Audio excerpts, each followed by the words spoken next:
इतिहास अक्सर ताज पहनने वालों को याद रखता है, लेकिन इतिहास उन लोगों से डरता है जो बिना ताज के भी तख्त हिला दे। यह कहानी किसी शहजादे की नहीं है। यह कहानी है एक ऐसे आदमी की जो पैदा तो एक मामूली जागीरदार के घर हुआ, लेकिन अपनी अक्ल, साहस और सिस्टम से पूरा मुगल साम्राज्य हिला दिया। यह कहानी है बिहार की मिट्टी से निकले उस शेर की, जिसका नाम आज भी सत्ता के गलियारों में गूंजता है, शेरशाह सूरी। लेकिन इस शेर का जन्म शेर के रूप में नहीं हुआ था। उसका नाम था फरीद खान। साल था 1486। जगह सासाराम, बिहार गंगा के मैदान, खेतीबाड़ी और अफगान कबीलों की हलचल। इसी माहौल में जन्म हुआ फरीद खान का। उसके पिता हसन खानसूर एक अफगान जागीरदार थे।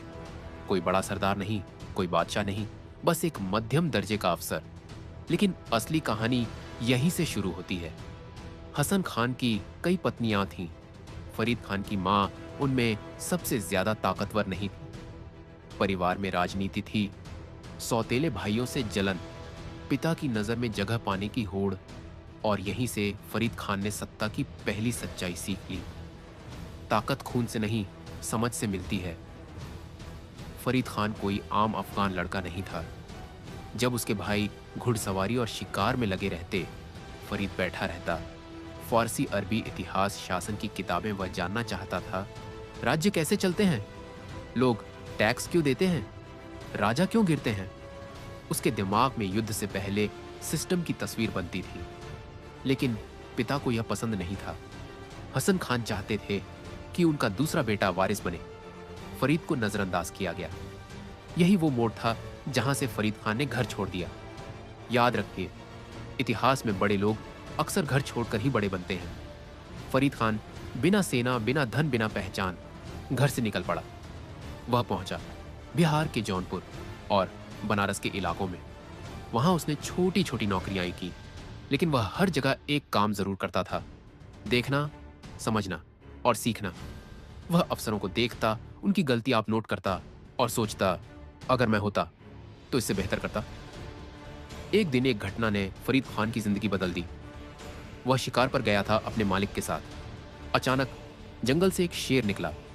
अफरातफरी मच गई, लोग भागने लगे, लेकिन फरीद रुका। उसने शेर पर सीधा हमला किया और उसे मार गिराया। उसका मालिक दंग रह गया। उसी दिन उसे मिला एक नया नाम, शेर खान, यानी शेर जैसा आदमी। यहीं से फरीद खान इतिहास में शेर खान बन गया। शेर खान अब सिर्फ बहादुर नहीं, अफगानों के बीच पहचाना जाने लगा। उसकी बुद्धि और ईमानदारी उसे अलग बनाती थी। धीरे धीरे उसे मिली सासाराम की जागीर। यहीं से उसने वो काम शुरू किया जो आगे चलकर पूरे भारत की व्यवस्था बदल देगा।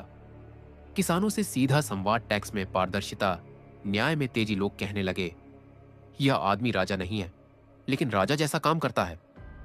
उस समय भारत में एक नाम छाया हुआ था।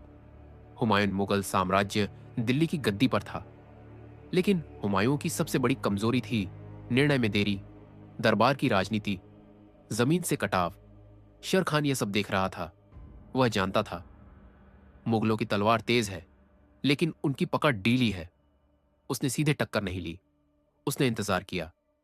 शेर खान की सबसे बड़ी ताकत उसकी तलवार नहीं थी, उसका दिमाग था। वह जानता था कब हमला करना है, कब पीछे हटना है, कब दोस्त बनाना है। उसने बिहार और बंगाल के अफगान सरदारों को धीरे धीरे अपने साथ जोड़ा। बिना शोर, बिना ऐलान एक अदृश्य साम्राज्य बन रहा था।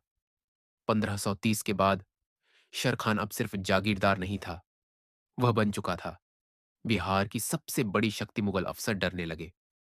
हुमायूं ने उसे कम आंका। यही उसकी सबसे बड़ी भूल थी। इतिहास गवाह है, शेर खान ने बिहार की मिट्टी से उठकर मुगल बादशाह को उसकी गद्दी से गिराया।